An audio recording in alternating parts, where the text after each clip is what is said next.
नमस्कार, आप देख रहे हैं एनएमएफ न्यूज। आपके साथ मैं हूं भुवन शर्मा। हरी नीली पीली चादर बिछाकर पहले जमीन पर किया जाता है कब्जा, उसके बाद बना दिया जाता है उस पर अवैध ढांचा।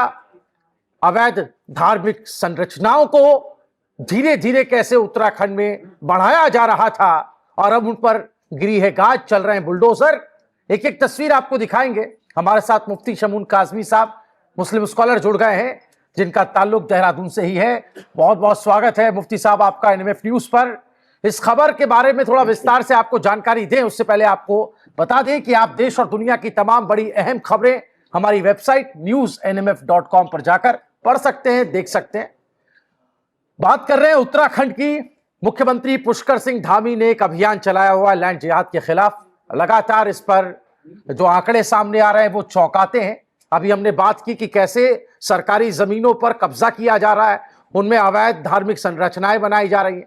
एक दो नहीं है, 100 भी नहीं, बल्कि 500 से ज्यादा। यह आंकड़ा कैसे धीरे धीरे बढ़ रहा है आप भी देखिए। 500 से ज्यादा ऐसी संरचनाएं हैं धार्मिक स्थलों की जिन पर कार्रवाई की जा चुकी।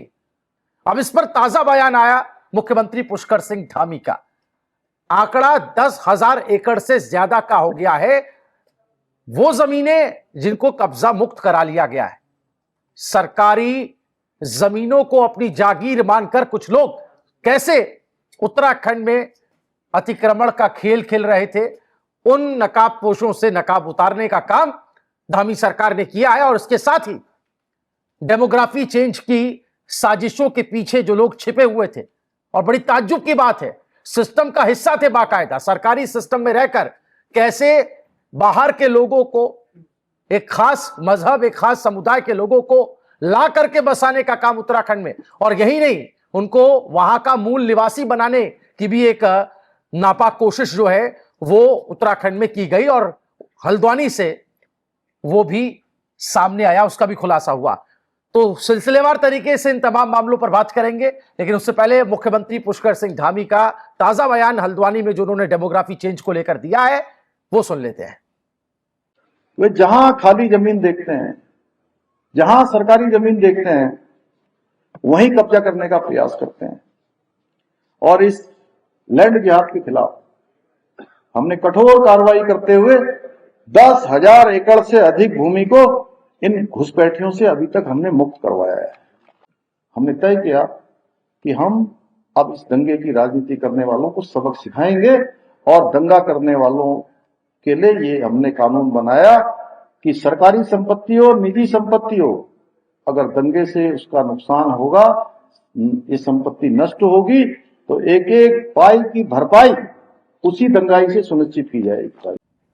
तो सुना मुफ्ती साहब आपने भी, सीएम धामी ने कहा कि 10,000 एकड़ से ज्यादा जमीनों को कब्जा मुक्त किया गया है, और उन्होंने उन ताकतों की तरफ इशारा किया जो सालों साल से पनपी उत्तराखंड में, सिस्टम तक का हिस्सा बन गए। सरकारी जो प्रशासनिक काम है उसमें कैसे उनकी अपनी दखलंदाजी, और ताजा उदाहरण तो हमने उस पर चर्चा भी की थी पहले, फैजान नाम के एक शख्स की जो कि तहसील में काम करता था और उसके बाद बिजली कर्मचारियों को अपने साथ में लेकर के डाटा एंट्री ऑपरेटर्स के साथ में मिली भगत करके बाहर के लोगों को ला करके बसा रहा था। और एक ताजा मामला जिसका जिक्र मैं कर देता हूं, चमोली से यह खबर आई थी मुफ्ती साहब, एक शख्स जो कि यूपी के नजीबाबाद का मूल निवासी बताया गया, कैसे गढ़वाल आकर के, चमोली आकर के उसने अपना फर्जी जो है प्रमाण पत्र बना लिया।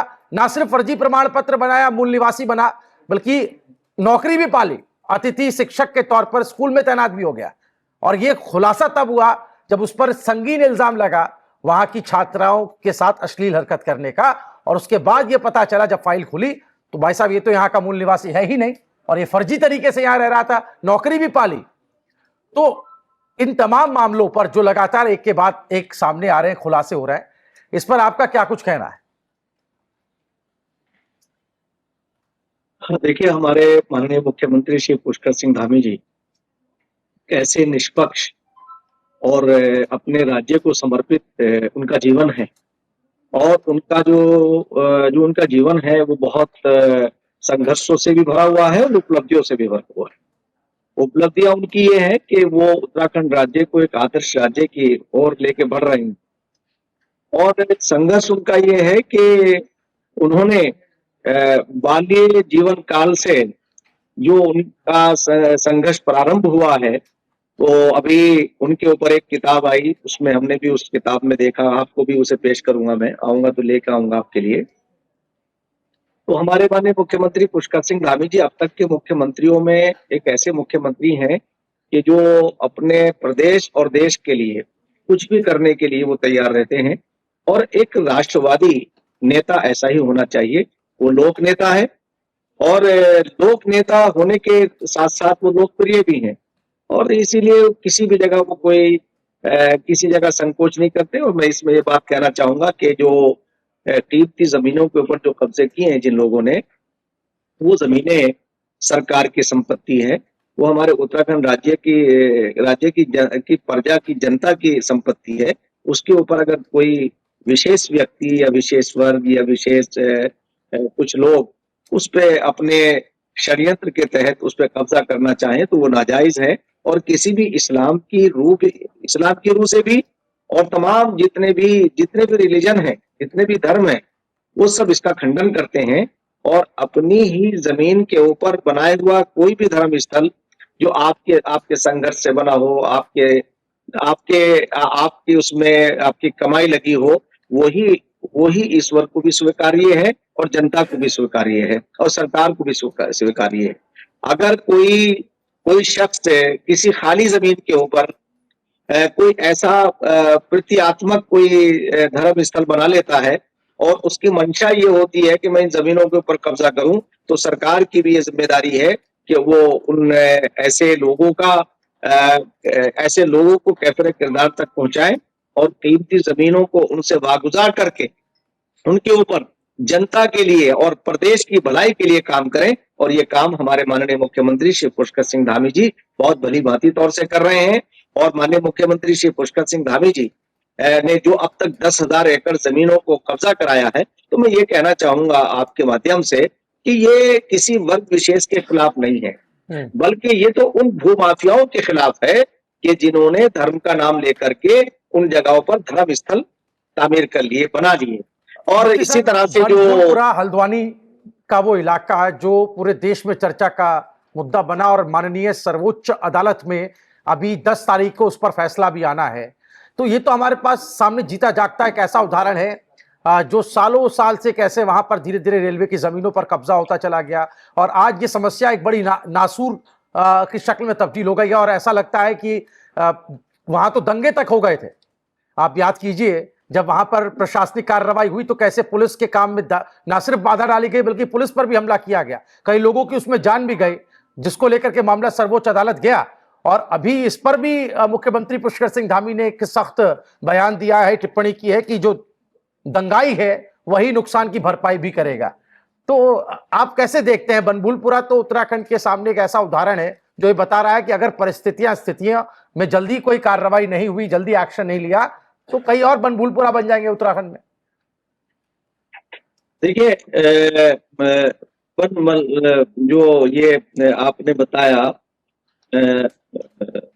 ये भूलपुरा की जो बात की, वनभूलपुरा, तो वनभूलपुरा का जब वो दंगा हुआ है, मैं वहां स्वयं गया हूँ, और मैंने जाने के बाद वहां का जायजा लिया, वहां के अफसरान से हम मिले, उस जगह को भी देखा जो जगह एक लीज पर थी, जिस पर उस लीज वाली जगह पर मस्जिद या कोई भी मदरसा या कोई भी धर्म स्थल निर्माण नहीं किया जा सकता।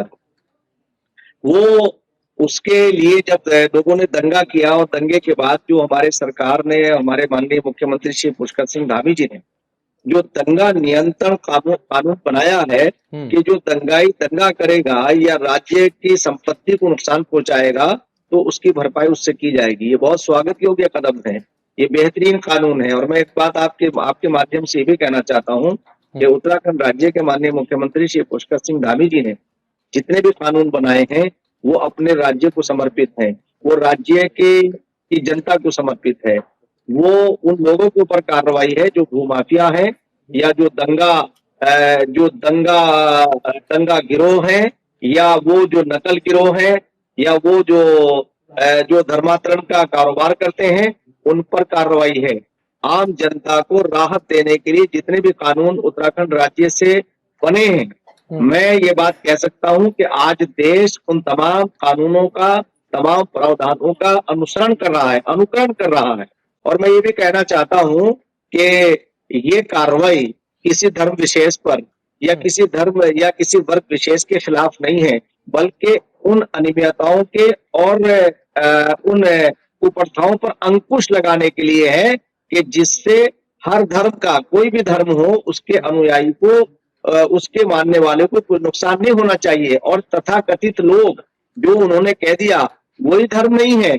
धर्म तो नाम है करुणा और प्यार का और त्याग का। आपको मैं कहना चाहता हूं कि माननीय मुख्यमंत्री श्री पुष्कर सिंह धामी जी, आप हमारे उत्तराखंड जब आएंगे और राज्य के अंदर जब आप आएंगे और सचिवालय के अंदर जाएंगे, जहां माननीय मुख्यमंत्री श्री पुष्कर सिंह धामी जी का ऑफिस है, जहां से उनका सचिवालय है, वहां अगर आप जाके देखेंगे तो डॉक्टर एपीजे अब्दुल कलाम के नाम पर उसका नाम रखा गया है। सचिवालय का नाम एपीजे अब्दुल कलाम के ऊपर रखा गया। अब मैं आपसे पूछना चाहता हूं कि डॉक्टर एपीजे अब्दुल कलाम एक ऐसी शख्सियत थी कि जिन्होंने देश को समर्पित किया अपने जीवन को, और देश को शक्तिशाली एक परमाणु एक देश बना करके सामने खड़ा कर दिया, और पूरे विश्व को ये बताया कि हम कमजोर नहीं। तो इसमें हिंदू और मुसलमान नहीं, आज डॉक्टर एपीजे अब्दुल कलाम का जब नाम आता है तो बड़े से बड़ा सर झुक जाता है। और डॉक्टर एपीजे अब्दुल कलाम को प्रेसिडेंट ऑफ इंडिया किसने बनाया? भारतीय जनता पार्टी की सरकार में भारतीय जनता पार्टी के प्राइम मिनिस्टर, स्वर्गीय प्राइम मिनिस्टर श्री अटल बिहारी वाजपेयी जी ने बनाया उनके दौर में। और उस जमाने के अंदर ये जो वोट बैंक की राजनीति करते हैं ना, ये वोट बैंक की राजनीति करने वाली कांग्रेस, जिसने 60 साल तक इस देश के अंदर दंगे कराए, इस देश के अंदर उनका ऑब्लाइजेशन किया, ऑब्लाइजेशन यानी उनका तुष्टिकरण किया। आज अगर ये मुसलमानों का तुष्टिकरण नहीं करते तो वो जाकर के पीली या हरी चादर या नीली चादर का जो माननीय मुख्यमंत्री श्री पुष्कर सिंह धामी जी ने जिक्र किया है, बिल्कुल सच कहा है उन्होंने कि मैं जानता हूं, बहुत अच्छी तरह से जानता हूं कि इन लोगों ने उन कीमती जमीनों के ऊपर जाकर चादर चढ़ा दी, एक अवशेष जैसा बनाया, कब्र जैसी बनाई और उसके ऊपर चादर चढ़ानी शुरू कर, और यही नहीं, उसकी चार दीवारी बना के छत पे डाल दी। तो मैं आपसे कहना चाहता हूं, मैं मुसलमानों से भी कहना चाहता हूं कि आपके धर्म के अनुसार ये कार्य, और अगर माननीय मुख्यमंत्री श्री पुष्कर सिंह धामी जी ये कार्य कर रहे हैं तो वो न्याय संगत है, संविधान संगत है। संविधान यही कहता है, और वो संविधान के प्रहरी भी हैं, रक्षक भी हैं, और वो तो सेवक प्रदेश के। और मैं एक बात कह सकता हूं कि माननीय प्रधानमंत्री श्री नरेंद्र मोदी जी ने बार बार ये बात कही है, और उत्तराखंड के लिए आज भी जितना उनके हृदय के अंदर जो जगह है और जिस तरह से वो उल्लेख करते हैं, यानी आदि कैलाश हो या अन्य जगहें हो जो हमारे पर्यावरण से रिलेटेड हैं, और जो हमारे जो विजिटर हैं उन्हें प्रेरित करती है वो प्रदेश। और माननीय मुख्यमंत्री श्री पुष्कर सिंह धामी जी एक ऐसा स्टेट बनाने की तरफ अग्रसर है कि उन्हें आदर्श स्टेट बनाना है। तो बहुत पहले से मौजूद थी और धीरे-धीरे ये बड़ी भी होती चली गई, लेकिन मुझे लगता है कि जो इच्छा शक्ति है काम करने की और इस पर एक्शन लेने की, वो इस सरकार में हमें ज्यादा दिखाई देती है। और ये बात यूं ही कह देने भर की नहीं है, बल्कि आंकड़े इस बात की गवाही दे रहे हैं। जो नित नए आंकड़े आ रहे हैं, जो कार्रवाइयां हो रही हैं, एनएमएफ न्यूज ऐसी तस्वीरों को प्रमुखता से दिखाता रहा है ताकि जो हकीकत है लोगों के सामने आ सके। 550 से ज्यादा ऐसे धार्मिक स्थल हैं जो अवैध तरीके से बने, जमीन पर कब्जा करके बने, उन पर कार्रवाई की गई। 10,000 एकड़ से ज्यादा जमीनों को कब्जा मुक्त यहाँ पर धामी सरकार ने कराया है, जो कि लैंड जिहाद के खिलाफ एक बड़ा एक्शन माना जाएगा, क्योंकि सरकारी राजस्व को नुकसान हो रहा था। और इसके अलावा जब सिर्फ जमीन कब्जाई जाती है, ऐसा नहीं कि जमीन पर ही घात किया जाता है, बल्कि जो सांस्कृतिक पहचान है प्रदेश के, सूबे के सांस्कृतिक जो उसके मूल्य है, उस पर भी कहीं ना कहीं सेंध लगाने की कोशिश की जाती है, उस पर भी चोट करने की कोशिश की जाती है, और उसको भी संरक्षण देने का काम इस सरकार में हुआ है। आखिरी रिएक्शन आपका चाहूंगा मुफ्ती साहब। मैं आपसे ये कह रहा था कि जो लोग ये प्रोपेगेंडा कर रहे हैं कि इस्लाम या मुसलमानों के या किसी वर्ग विशेष के खिलाफ सरकार कार्य कर रही है, मैं कहना चाहता हूं कि एक न्यायप्रिय और आम जनमानस को समर्पित उनका जीवन है।